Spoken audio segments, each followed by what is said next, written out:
kafin ai ruwa. Ina ma in mutu kafin damuna. Babana ya aure budurwata, auren bashi yayi mai gida. Ina ma in mutu kafin ai ruwa. Da bulando ciwon Da ido. wuya auren tsawon ɗan garuwa, sai tulun bashi a cikin gida.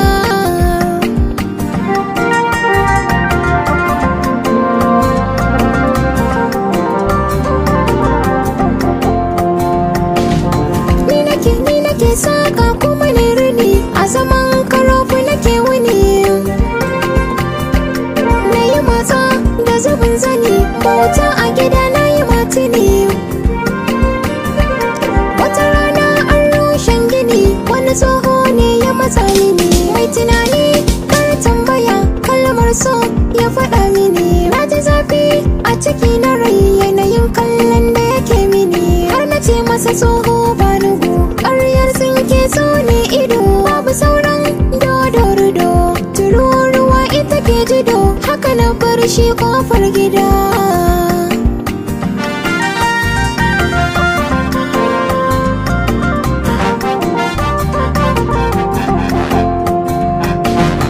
Ni nake noman dawa da shukan gero, a gyaɗawa ke na yi mai roro. Da wuya auren ɗan garuwa. Na yi kaftin shinkafa na yi ciro, a wajen noma ba na korowa.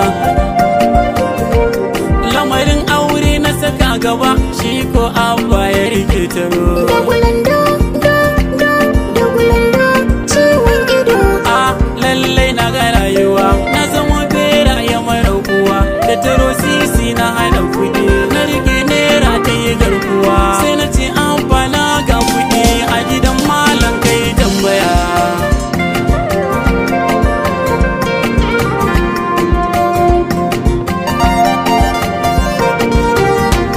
Da ya je nema mini aure, sai ya ce ya zo neman auren ɗa kai gagare. Amma dai an kai kattari, shi ma ya ganta yana ciki. Na yi kuka da bakin ciki, sanadin samun ciwon ciki. Ga hawan jini ya zama